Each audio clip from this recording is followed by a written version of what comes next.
Provérbios 16, versículo 18.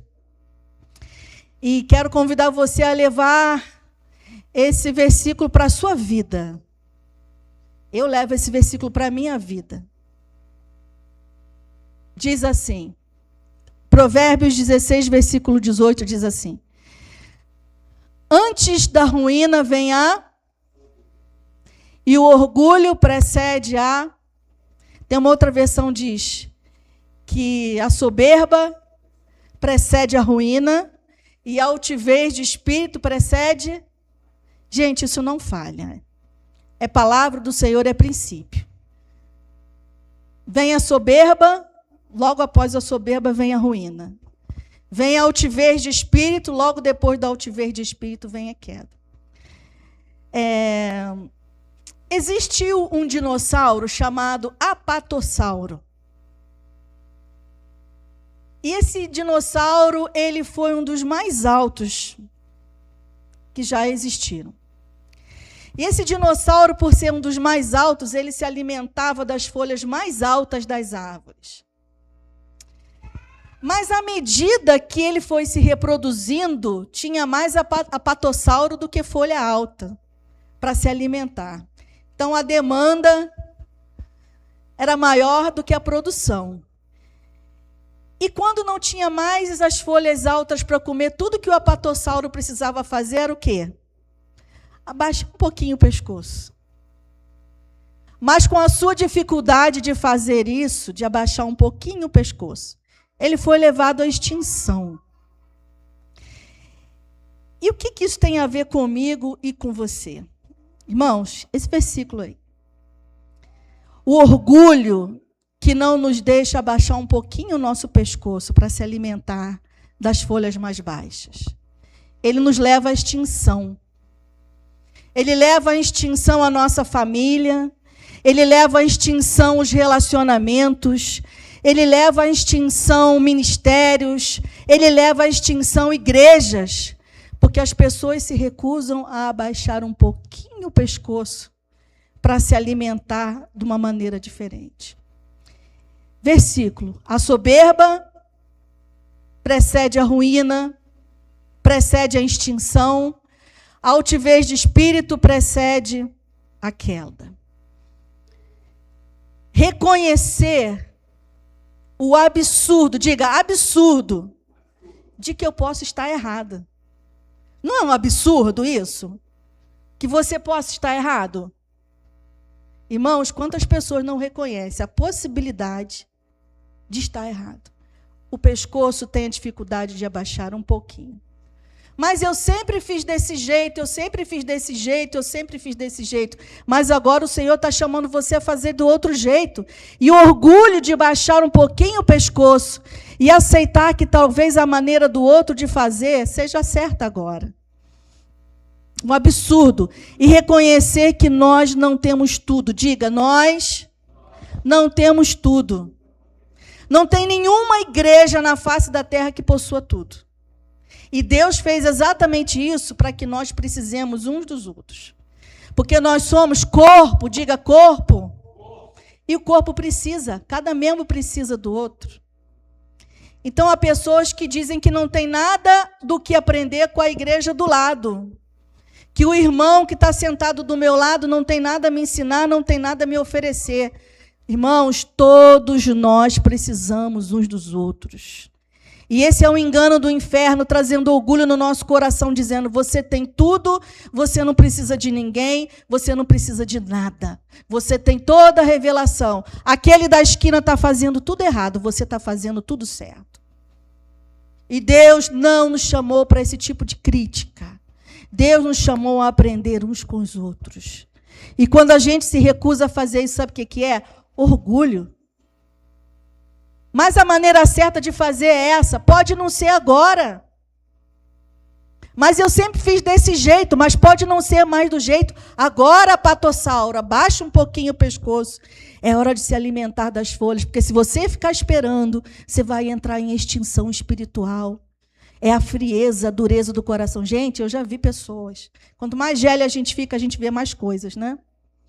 pessoas cheias de Deus, que ministravam, que davam aula na escola dominical, entraram numa, com seu intelectualismo, de que ninguém sabia na igreja mais que ele, de que ninguém entendia mais que ele, e hoje está isolado. Não reconhece que o coração está duro e seco. Nós precisamos uns dos outros. Diga, nós precisamos uns dos outros. Agora aponta o seu dedo santo para a pessoa que está do seu lado e diga, nós precisamos uns dos outros. Eu preciso de você e você precisa de mim. Não tem um cântico super, hiper, mega antigo aí da minha geração? Então o Senhor está nos chamando a baixar um pouquinho o nosso pescoço. Acho que é porque sexta-feira eu tive uma experiência tão ruim com uma pessoa tão arrogante, tão altiva, tão soberba. A pessoa não me falou nada, mas ela me deu um olhar que aquilo me fez tão mal. E eu fui para o lugar que eu tinha que ir andando, eu falei, Senhor, isso não combina com o cristianismo. Isso não tem nada de Cristo. Cristo não era assim. Cristo não nos ensinou a ser assim. Arrogantes, soberbos. Gente, tudo é uma questão de posição. Nós estamos aqui hoje, amanhã nós podemos estar em outro lugar fazendo outra coisa. E aquele que estava abaixo de você, amanhã vai estar acima de você. E como é que a gente faz? Pessoas que acham que possuem o controle da igreja. Esse espírito de, sei lá do que é, da esposa lá de Acabe, como é que chamava? Jezabel, controlador. Em nome de Jesus. Então, eu acho que essa palavra eu gerei naquele momento ali de indignação no meu coração. Falei, o que é isso? O que a pessoa acha que é, que tem? Nós não temos nada, nós não somos nada. Em um segundo a nossa vida muda. E o Senhor está nos chamando a uma vida de humildade. Irmãos, e humildade não tem a ver com a roupa que você veste. Não tem a ver com o carro que você dirige. Não tem a ver com onde você mora. Não tem a ver com o seu trabalho. A humildade é uma atitude. Você já pode ter visto. Eu já vi rico, simples, que toma lá o café com leite naquele copo lá, que não precisa do copo com a beirada de ouro, que senta no chão junto com você, e já vi uma pessoa que não tinha muito dinheiro, e soberba, e orgulhosa, e altiva. Então, isso não tem a ver. É uma atitude de vida que combina com o cristianismo. E essa raiz de orgulho, eu quero te dar uma notícia ruim, ela nasce com a gente. E sabe o que a gente precisa fazer ao longo da nossa vida cristã? Pedir ao Senhor, Senhor, arranca essa raiz de orgulho do meu coração. Arranca essa soberba do meu coração. Vamos ler novamente esse versículo? A soberba precede a ruína e a altivez de espírito precede a queda. Você lembra o que foi falado de Jesus? Pode alguma coisa boa vir de Nazaré? Pode alguma coisa boa vir do Parque Araruama? Pode alguma coisa boa vir? Pode. O nosso orgulho em julgar os começos, né? Mas esse não é o filho do carpinteiro? Mas eu conhecia ele quando ele era o filho do carpinteiro, mas hoje ele não é mais o filho do carpinteiro. Hoje ele é o Messias, sempre foi, só que hoje ele se revela de um outro jeito, né? Será que nós temos a humildade para reconhecer que o topo da nossa árvore já está sem folhas? Houve uma vez em Israel, lá no Velho Testamento, que a nação foi invadida por um rei, e o rei entrou lá nos lugares lá, onde tinha as armaduras, e levou todas aquelas armaduras de ouro, tudo aquilo de ouro levou, por causa do pecado. Aí sabe o que o rei fez? O rei de Israel fez? Ao invés de colocar tudo de ouro novamente, sabe o que ele fez? Fez tudo de bronze. Porque quem não conhecia ouro, olha e acha que é bronze. Hã? Acha que é ouro. E assim também, às vezes nós estamos fingindo que o nosso bronze é ouro, mas não é mais ouro. E o ouro fala das características de Deus na nossa vida. Aí a gente conserva o bronze para fingir que ainda tem ouro, mas não tem mais ouro. Então, que a gente possa ter a humildade de reconhecer que as nossas folhas do alto não estão mais lá. E a humildade de abaixar um pouco o pescoço. Reconhecer que a nossa sobrevivência está em dobrarmos um pouco o nosso pescoço. Será que nós estamos destruindo as oportunidades, os relacionamentos, porque não conseguimos reconhecer que precisamos dobrar um pouco mais o pescoço? Repita uma coisa comigo: o caminho para cima desce. O caminho para cima desce. O profeta Jeremias disse que o Senhor o dirigiu e ele desceu para a casa do oleiro. A casa do oleiro é na parte de baixo, a gente tem que descer, para depois subir. E queria ler um versículo com vocês, lá no livro de Jó. Estou lendo o livro de Jó nesses dias. E nas últimas semanas tenho meditado muito nesses dois versículos. Jó, capítulo 22. Eu nunca tinha enxergado ele na Bíblia, esses dois versículos. É tão maravilhoso que a Bíblia ela é assim. A gente tem que ler, reler, ler e reler, porque ninguém sabe tudo. Lembro uma vez que estávamos numa célula e estávamos estudando um dos meus livros favoritos, livro de Neemias. E eu estava conversando com uma pessoa e ele falou para mim assim: não, eu não vou ouvir mais na reunião, não, porque eu já conheço o livro, eu já sei todo o livro de Neemias, eu já conheço tudo que tem nesse livro. Gente, quem pode dizer isso? A Bíblia, por isso que a gente lê a Bíblia e relê, porque cada vez que a gente lê e relê, a gente vê coisa que não via. A gente está vivendo um momento diferente, então a gente vê um texto de uma outra maneira.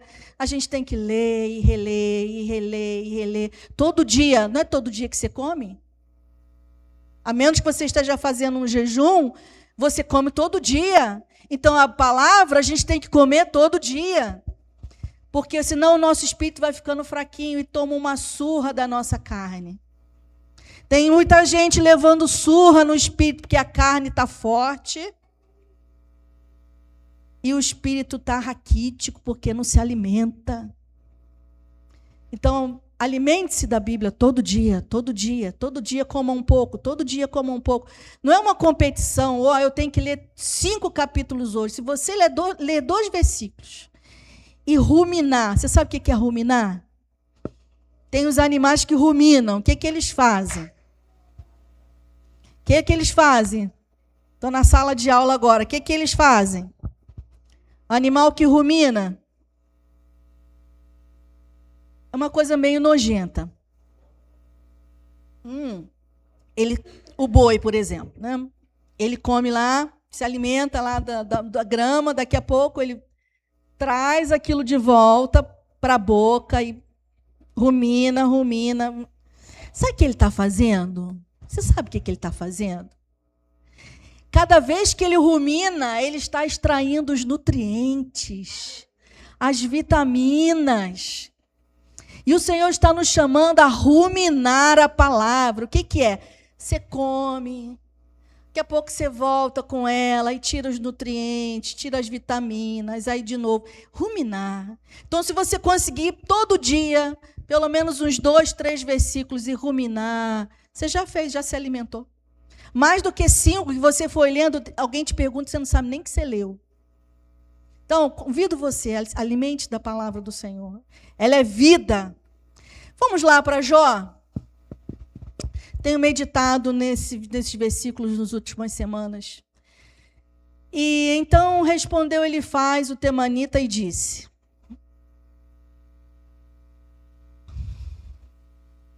esse é qual? Olha, Jó 22, versículos 24 e 25. Acho que eu não tinha falado os versículos, né? Então, amontoarás ouro como pó, e o ouro de Ofir como pedras dos ribeiros. Mas eu não gostei dessa versão. Tem uma outra? Eu não anotei aqui a versão minha. Tem uma versão, alguém tem alguma versão diferente daquela ali? Perdão, eu estava... Volta lá, Elvin, você estava corretíssimo. Eu estava lendo outro versículo. Volta lá um pouquinho. Isso. Está certíssima essa versão, é porque é outro versículo.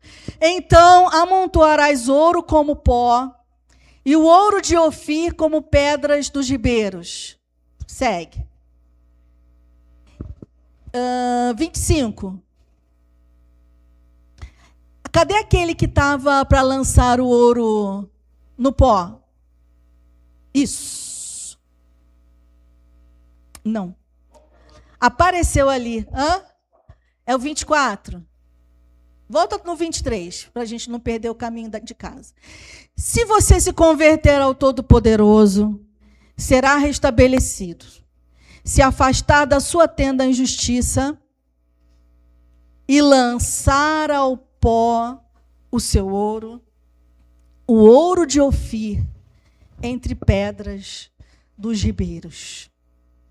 Fica aí um pouquinho.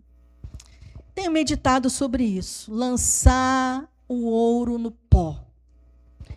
Por algumas semanas tenho ruminado nesse versículo. O que é isso? Lançar o nosso ouro de Ofir no pó.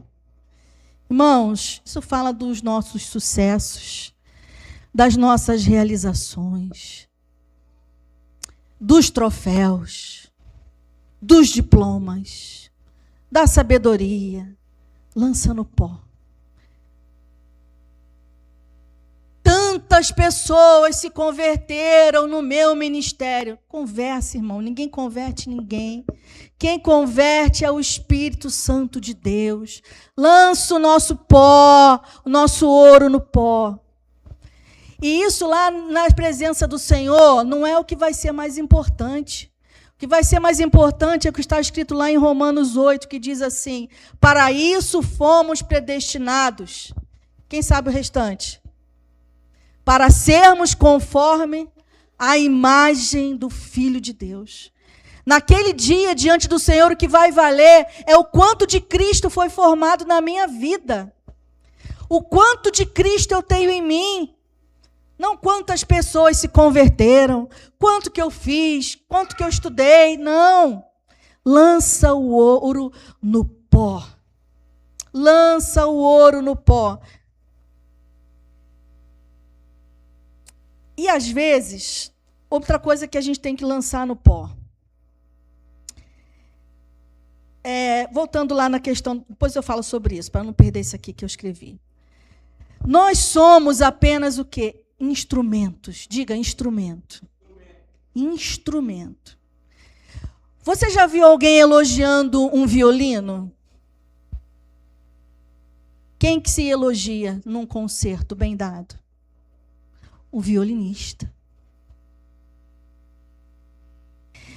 Quando uma cirurgia é bem sucedida, você já viu alguém elogiando o bisturi?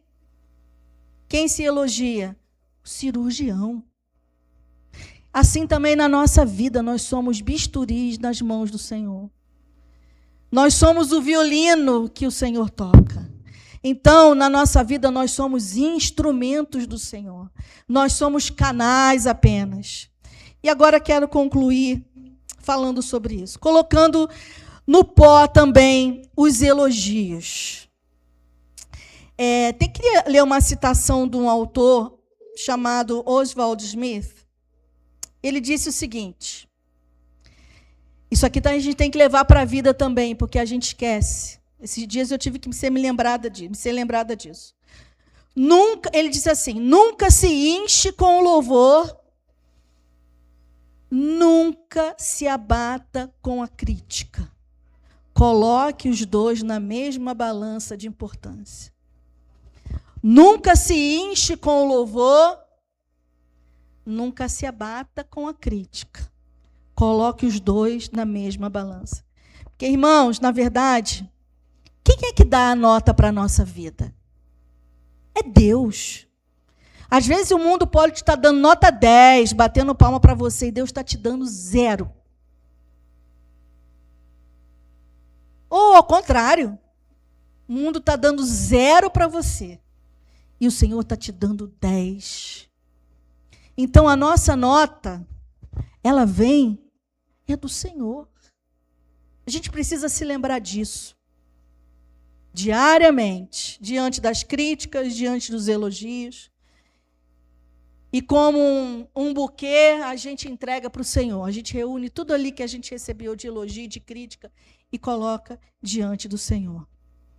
Põe o teu ouro no pó. Continua o versículo para mim, Elvis, por favor. Então o Todo-Poderoso será o seu ouro e a sua prata escolhida. Eu jogo o meu ouro no pó, eu lanço diante dele a minha coroa, e ele se torna para mim o meu ouro, a minha prata escolhida. Continua, Elvinho. Então, se você encontrará prazer no Todo-Poderoso e levantará o seu rosto para Deus. Na distribuição do território para as tribos de Israel, quando eles chegaram lá do outro lado, na terra prometida, o Senhor fez uma distribuição de terras e ele fez algo diferente para os levitas. Você lembra o que ele fez para a tribo de Levi? Ele disse para eles assim, ó, vocês não vão ter possessão nenhuma aqui. Tinha, sim, um lugar onde armar as tendas em volta do tabernáculo, pela praticidade de servir no tabernáculo. Uma parte das ofertas, das comidas, eles se alimentavam. Mas o Senhor diz, eu não vou dar posse nenhuma para vocês, porque eu sou a sua possessão. Eu sou o seu tesouro. Eu sou o seu ouro de Ofir. Vamos fechar os nossos olhos. Senhor, em nome de Jesus, nessa manhã, nós queremos lançar no pó o nosso ouro. Aquilo que nós achamos que temos, porque, na verdade, não temos nada que não tenhamos recebido de Ti. Tudo que nós temos veio de Ti e nós entregamos novamente para Ti. Senhor, nos ajude a arrancar essa raiz maldita dentro do nosso coração, a raiz do orgulho, que destrói relacionamentos, famílias, casamentos, igrejas, ministérios, que fecha as portas de oportunidades, orgulho, a arrogância, a altivez, a soberba, que não combina com o cristianismo, Senhor. Dá-nos um coração igual ao teu. Ensina-nos, Senhor, a tua humildade, Jesus. A tua humildade, Jesus. Arranca de nós todo orgulho, que a gente possa ver essas atitudes orgulhosas e soberbas e aprender a não fazer o mesmo. Senhor, em nome de Jesus, quantas pessoas nesse lugar, nessa manhã, estão com o coração triste, sofrendo, por causa da atitude orgulhosa, soberba, altiva, arrogante de outras pessoas. Pai, no nome de Jesus, coloca um limite, Senhor. Coloca uma linha. Assim como o Senhor ordenou ao mar, daqui não passa. Pai, faz cessar. Faz cessar, Senhor, o orgulho, a soberba, a altivez, a arrogância. Em nome de Jesus, Senhor, coloca um limite, coloca um fim. Tua palavra diz, e nós lemos nessa manhã, que a soberba, ela precede a ruína, e a altivez de espírito, ela precede a queda. Pai, em nome de Jesus, em nome de Jesus, em nome de Jesus, não queremos a extinção da nossa vida espiritual, não queremos a extinção dos nossos relacionamentos. Ajuda-nos a baixar um pouquinho mais o pescoço e mudar de atitude e nos adaptarmos a novas situações. e admitirmos esse absurdo que nós não sabemos tudo, que nós não temos tudo, que nós não podemos tudo. Colocamos a nossa vida nas tuas mãos nessa manhã, te agradecendo em nome de Jesus.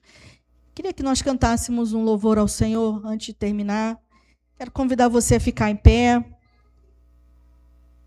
Vamos cantar mais de ti e menos de mim. Que ele cresça, foi o que João Batista falou, e que eu diminua. João Batista era um homem que sabia o que era e o que não era, mais importante. Nós precisamos saber o que somos e o que não somos. Quando ele foi perguntado se ele era o Messias, o Filho de Deus, o Cordeiro de Deus, ele diz, eu não sou. Eu sou uma voz que clama no deserto. Eis o Cordeiro de Deus. Ele sabia que ele era a voz, mas que ele não era o Cordeiro. Que ele não era o Messias. Então, nós precisamos também, na nossa vida, saber o que somos, importantíssimo. Porque senão o diabo nos engana. Ele chama você de um nome que não é mais seu e você aceita. Saiba quem você é.